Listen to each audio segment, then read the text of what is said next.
Dengan semangat bergotong royong antara warga Kampung Pasir Alam Desa Luwisadeng, Kecamatan Luwisadeng, Kabupaten Bogor, mahasiswa Fakultas Teknik Universitas Pancasila, dan MNC Peduli melaksanakan pemasangan tiang lampu jalan di lokasi-lokasi yang membutuhkan penerangan yang paling sering dilalui oleh warga Kampung Pasir Alam. Selain itu, gerakan Bangun Kampung Kita yang digagas MNC Peduli ini juga bersama-sama memperbaiki akses jalan kampung untuk warga bisa melintas dengan nyaman. Kami di sini itu sudah 5 tahun, jadi kita melakukan perbaikan mulai infrastruktur jalan, pembangunan jembatan, terus pengadaan penerangan jalan umum atau PJU, terus pengadaan drainase. Terima kasih banget atas pembantuannya. Mahasiswa telah membantu warga sini RT 03 Desa Luwisadeng. Terima kasih yang sebesar-besarnya. MNC Peduli dengan program Bangun Kampung Kita berharap bisa membangun daerah yang tertinggal untuk bisa maju dan memberikan manfaat bagi masyarakat. Dari Bogor, Jawa Barat, Wildan Hidayat, iNews melaporkan.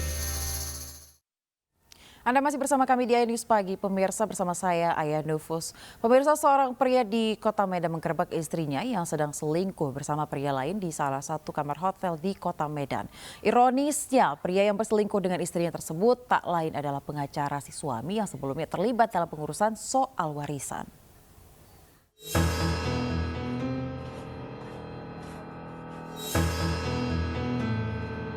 Inilah detik-detik ketika seorang pria berinisial JS sedang menggerebek istrinya di salah satu kamar hotel di Jalan Jamin Ginting, Simpang Selayang, Kecamatan Medan, Tunjungan, Medan. Dalam video ini terlihat pria tersebut bersama petugas hotel dan beberapa pengacaranya dari Lembaga Bantuan Hukum Pradisai menggedor pintu hotel. Saat digedor, si pria melihat mantan pengacaranya berinisial ISS keluar kamar hotel dan kemudian ia pun mendapati istrinya tengah ada di dalam dengan berpakaian lengkap.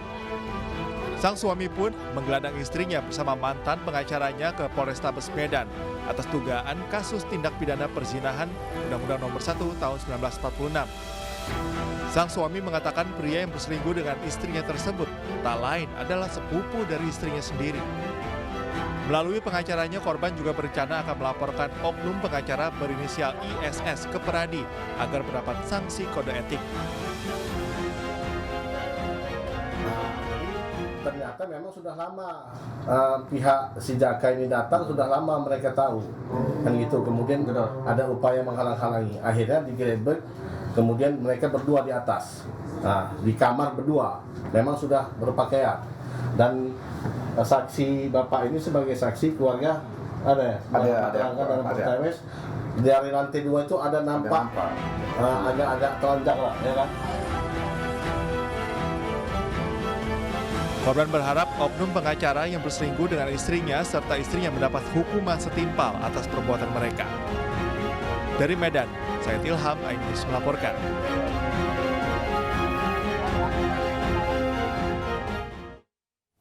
Sementara di Luwu, Sulawesi Selatan, pemirsa, seorang pria menganiaya istri dan pria selingkuhannya dengan senjata tajam.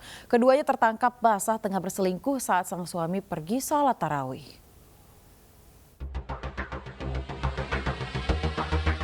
Seorang istri terluka di bagian leher oleh suaminya sendiri usai terpergok selingkuh dengan tetangganya. Tak terima perlakuan istri dan tetangganya itu, pelaku kemudian mengambil parang lalu masuk ke dalam rumah. Pelaku kemudian melukai pria selingkuhan istrinya itu menggunakan parang. Pria tersebut sempat menghindar sehingga hanya mengenai ke bagian kepala. Ia pun kabur menyelamatkan diri. Karena tak kuasa menahan amarah, sang suami langsung menebas leher istrinya menggunakan ujung parang. Usai melukai tetangga dan istrinya, pelaku lalu menyerahkan diri ke Mapolres Luwu Utara. Sementara istri beserta pria selingkuhannya menjalani perawatan medis di Rumah Sakit Umum Andi J. Mamasamba. Kebetulan rumahnya si pelaku ini celahnya agak lebar-lebar, memang rumah-rumah sederhana lah. Jadi pada saat si Dedi ini melihat dari celah dinding itu, dia menyaksikan bahwasanya istrinya sementara disetubui sama orang lain. Itu menurut pengakuan si Dedi ini ya, menurut pengakuan sementara. Istrinya sementara disetubui oleh laki-laki lain. Yang laki-laki lain itu setahu dia adalah tetangganya sendiri. Hingga saat ini pelaku mendekam di rumah tahanan Mapolres Luwu Utara, sementara sang istri dan selingkuhannya masih menjalani perawatan akibat luka yang diderita. Dari Kabupaten Luwu Utara, Sulawesi Selatan, Nasruddin Rubak, iNews melaporkan.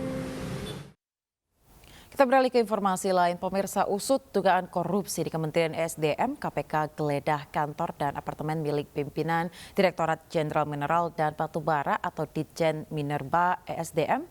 Dan sementara itu Menteri ESDM Arifin Tasrif mengakui ada indikasi keterlibatan pegawai internal dalam penyelewengan tunjangan kinerja ASN di kementerian tersebut.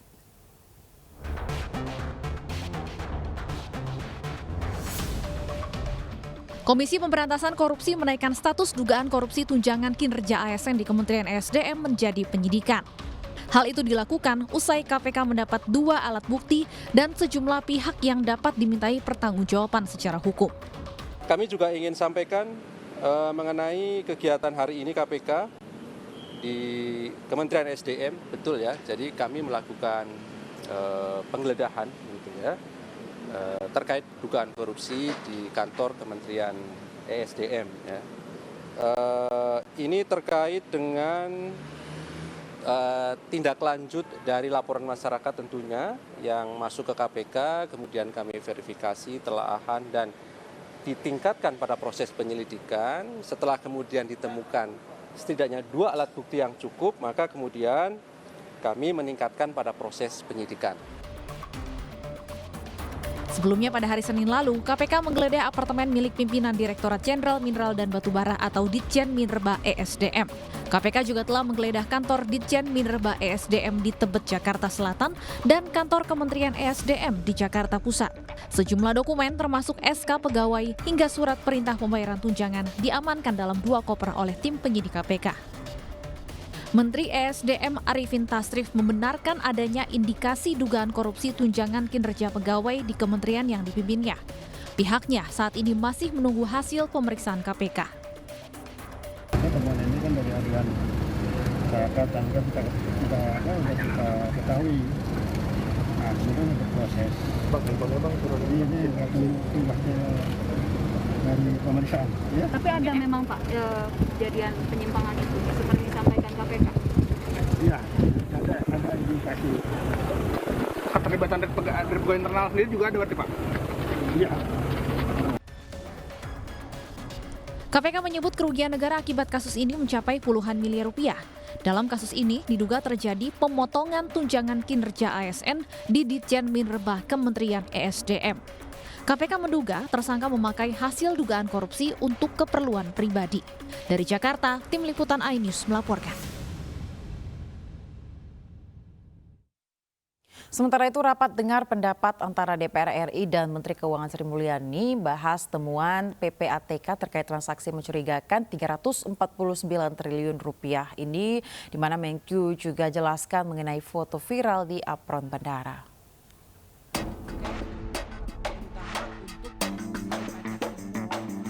Menteri Keuangan Sri Mulyani hadir dalam rapat dengar pendapat di DPR. Rapat berhubungan dengan temuan PPATK mengenai transaksi dugaan tindak pencucian uang, kepabean, cukai, dan perpajakan senilai 349 triliun rupiah. DPR mempertanyakan masalah komunikasi antara Kementerian Keuangan dan Pusat Pelaporan dan Analisis Transaksi Keuangan PPATK yang dinilai tidak sinergis. Dalam rapat, Menteri Keuangan Sri Mulyani menyatakan dengan tegas telah memanggil 47 pegawai di Kementerian Keuangan, termasuk telah menjatuhkan hukuman disiplin kepada pejabat Direktorat Jenderal Bea Cukai yang viral akibat gaya hidup mewah. Menteri Keuangan Sri Mulyani juga angkat bicara terkait foto-foto dirinya yang beredar saat tengah dijemput menggunakan mobil mewah di apron Bandara Soekarno-Hatta. Menurutnya, kejadian tersebut sudah sesuai protokol penanganan VIP bandara, sekaligus ingin memantau dan menjalin komunikasi intens dengan bawahannya dalam hal kinerja pelayanan. Hal ini dilakukan Sri Mulyani lantaran dirinya berbeda dengan pihak lain atau pejabat lainnya yang memiliki ruang tunggu khusus di bandara.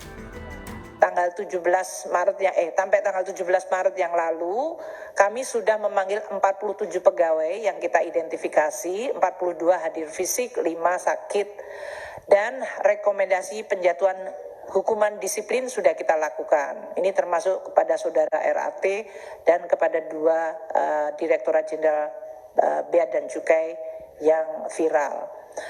Kami juga terus memperbaiki dan meminta kepada seluruh jajaran, terutama ini yang sudah dilakukan klarifikasi, untuk memperbaiki laporan harta kekayaan sehingga mereka bisa terus akurasinya bisa di...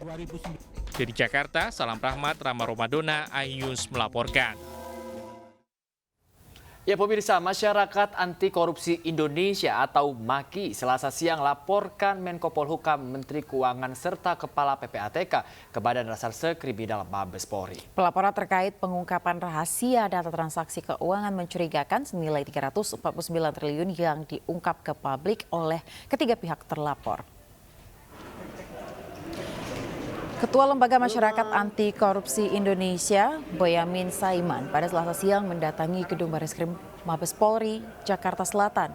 Kedatangan Ketua MAKI ini untuk melaporkan dugaan tindak pidana pengungkapan rahasia data transaksi keuangan mencurigakan 349 triliun rupiah yang dilakukan Kepala PPATK, yakni Ivan Yustia Vandana, Menko Polhukam Mahfud MD, serta Menteri Keuangan Sri Mulyani. Pelaporan ini sengaja dilakukan untuk menguji pernyataan 3 anggota Komisi 3 DPR RI ini menilai ada dugaan tindak pidana dalam pengungkapan data transaksi mencurigakan.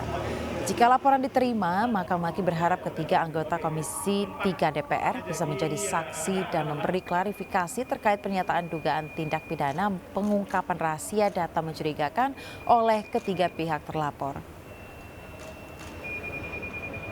Sudah dapat tanda terima begini di sekretariatan bagian penerimaan surat, sudah saya dapat tanda terimanya ini, dan mudah-mudahan nanti segera ada undangan klarifikasi kepada saya dan otomatis juga klarifikasi pada saksi-saksinya. Itu aja harapan saya. Dan nanti kalau agak terlalu lama, ya itu tadi, apakah nanti saya mencadangkan gugatan pra peradilan kalau ini tidak dilanjuti, karena apapun untuk menguji pendapat siapa yang benar gitu kan, pendapat DPR atau pendapat Pak Mahfud itu aja. Kita rakyat kan supaya tidak terombang-ambing, maka ya ikhtiar saya untuk menguji ini siapa yang kira-kira benar tafsirnya, itu aja. Masih. Ada informasi dari dalam nggak laporan dari respon? Oh belum. Kalau itu sih ya bagian petugasnya ya hanya disampaikan, nanti akan disampaikan ke yang dituju Pak Agus Andrianto, itu aja sih. Nah, sebatas itu. Jadi ya nanti kita tunggulah sambil perkembangannya, mudah-mudahan ini hanya kita juga bermain formalitas laporan, yang penting kan TPPU-nya diproses dan Bareskrim juga terlibat di situ. Nanti pasti saya akan mencari data sedapatnya, mencuri-curi data, dan akan laporan yang terkait dengan TPPU. Pemirsa, tunjangan Hari Raya atau THR Lebaran 2023 harus dilakukan pada 7 hari jelang Lebaran. Perusahaan diminta memberikan hak pekerja sesuai peraturan yang berlaku.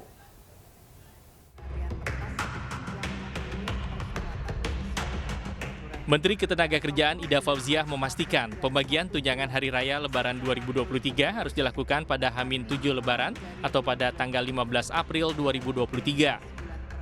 Pihak perusahaan diminta untuk memberikan hak pekerja atau buruh sesuai aturan yang berlaku. Hal ini berdasarkan Peraturan Pemerintah Nomor 36 Tahun 2021 tentang pengupahan dan Permenaker Nomor 6 Tahun 2016 tentang THR keagamaan bagi pekerja buruh di perusahaan. THR keagamaan merupakan kewajiban. Saya ulang, THR keagamaan adalah merupakan kewajiban yang harus dilaksanakan oleh pengusaha kepada pekerja atau buruh. Hal ini secara tegas telah diatur dalam Peraturan Pemerintah Nomor 36 Tahun 2021 tentang pengupahan, tepatnya ada di Pasal 8 dan Pasal 9. Selain itu lebih detailnya diatur dalam Peraturan Menteri Ketenagakerjaan Nomor 6 Tahun 2016 tentang tunjangan Hari Raya Keagamaan bagi pekerja atau buruh di perusahaan. Pekerja yang berhak menerima THR yaitu perjanjian kerja waktu tertentu atau PKWT, perjanjian kerja waktu tidak tertentu atau PKWTT, buruh harian, pekerja rumah tangga, tenaga honorer, hingga outsourcing. Pemirsa, Ketua Harian Nasional DPP Partai Perindo, TGB Muhammad Zainul Majdi, memastikan pengurus Partai Perindo di daerah siap untuk menghadapi pemilu 2024 mendatang. TGB juga meminta pengurus memaksimalkan mesin partai untuk bisa meraih suara masyarakat.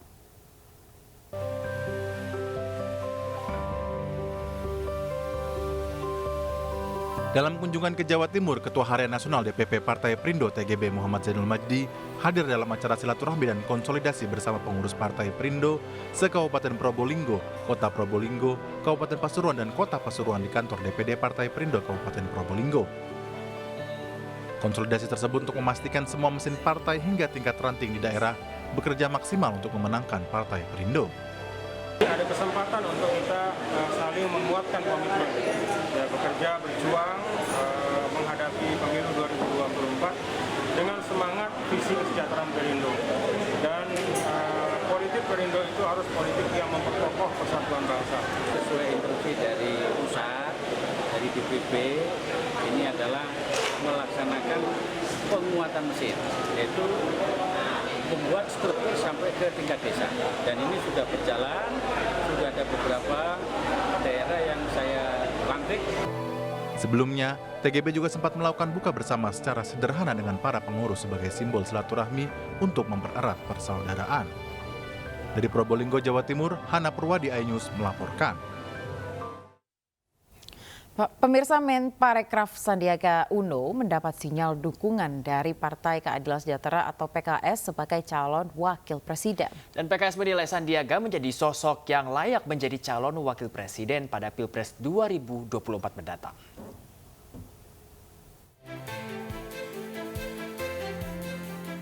Menparekraf Sandiaga Salahuddin Uno disambut dengan hangat oleh Presiden PKS Ahmad Saiku dalam acara diskusi dengan petani milenial di Desa Tegal Sawah, Karawang, Jawa Barat. Dalam acara ini selain membahas petani milenial, pengurus pusat dan kader PKS yang hadir memberi sinyal mendukung Sandiaga sebagai calon wakil presiden pada Pilpres 2024 mendatang. Melihat dari berbagai perkembangan, apalagi dalam pencapresan, ada beberapa nama-nama yang leading, beberapa nama, dan termasuk beliau juga dari berbagai survei leading dalam hal untuk menjadi wapres itu, ya. Di saat yang tepat juga untuk kita bersilaturahmi. Jadi saya datang ke sini atas undangan dari Rumah Aspirasi Asyik. Mudah-mudahan kita tambah asyik di sini. Ya, silaturahim inilah yang mudah-mudahan akan semakin meningkatkan peluang kita untuk mendapatkan rahmat di bulan suci Ramadan. Sementara itu, dalam diskusinya bersama ratusan petani milenial Karawang, Sandiaga meminta semua pihak harus bisa mengembangkannya menjadi desa wisata yang berbasis agrowisata. Pengembangan desa wisata ini bisa membuka peluang usaha dan lapangan kerja bagi masyarakat. Dari Karawang, Jawa Barat, Muhammad Fahrudin, iNews melaporkan.